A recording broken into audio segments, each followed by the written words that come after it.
Цивил медија. 31 јули 2019 година. Вест на денот. Славеничко пукање.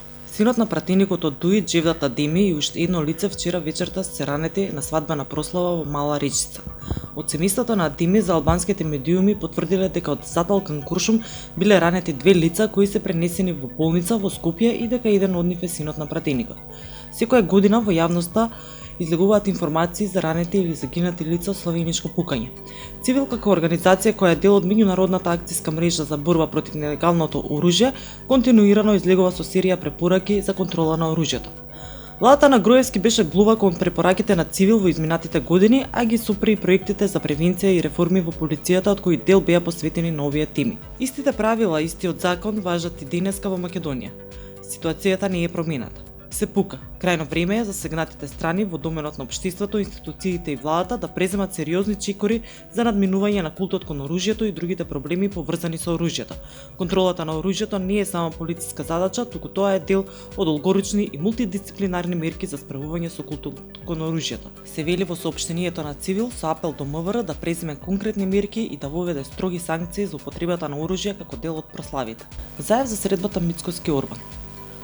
Ова за мене е многу логично. Се работи за двајца председатели на политички партии од десницата.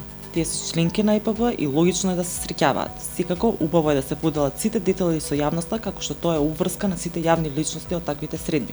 Јас верувам дека таа средба може да придонесе кон зајакнување на пријателството меѓу Република Северна Македонија и Република Унгарија, изјави премиерот Зоран Заев одговарајќи на новинарско прашање при денешната посета на Битола за средбата меѓу Христијан Мицкоски и Виктор Орбан. Во јавноста за посетата на Мицкоски во Унгарија се зборуваше дека се сретнали со Груевски. Од ВМРО ДПМН или од нивниот лидер Христијан Мицкоски нема официјална потврда. Исто така премиерот беше прашан за коментарот на Никола Груевски на Facebook дека поради случување во земјата и во државата му идело да му помогне на Заев. Премиерот рече дека Груевски најдобро би помогнал кога би се вратил во земјата за да се отслужи казната. МВР нема да толерира насилство и незаконско однесување. Министерот за внатрешни работи Оливер Спасовски изјави дека полицијата презема мерки во врска со инцидентот што го предизвика охридскиот советник и бизнисмен Нефи Усеини, а на целосното комплетирање случајот ќе биде предаден до обвинителството за натамошно постапување.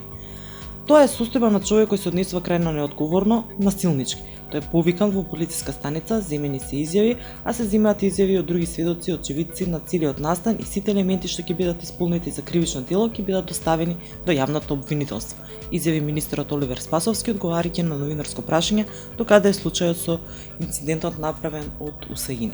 Флеш вести. За учеството во реализацијата на најавените мерки од програмата наречена План за чист воздух, досега се пријавиле 19 општини од земјава, информираат од владата. За реализација на програмата предвидени се 64 милиони денари, при што средствата по општините се распределени од 6 милиони 860 илјади денари максимална до 312 илјади минимална по општина. Критериумите за избор на општини кои ќе ги добијат средствата се поделени на оние во кои има мониторинг на аерозагадувањето и оние каде нема мерни станици.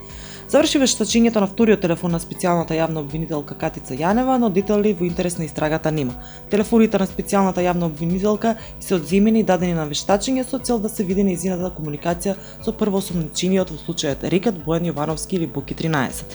Министерството за труд и социјална политика отвори нов групен дом во Демиркапиското село Корешница, каде ќе бидат сместени 3 деца од специјалниот завод во Демиркапи. За повеќе информации читајте civilmedia.mk. Цивил медија.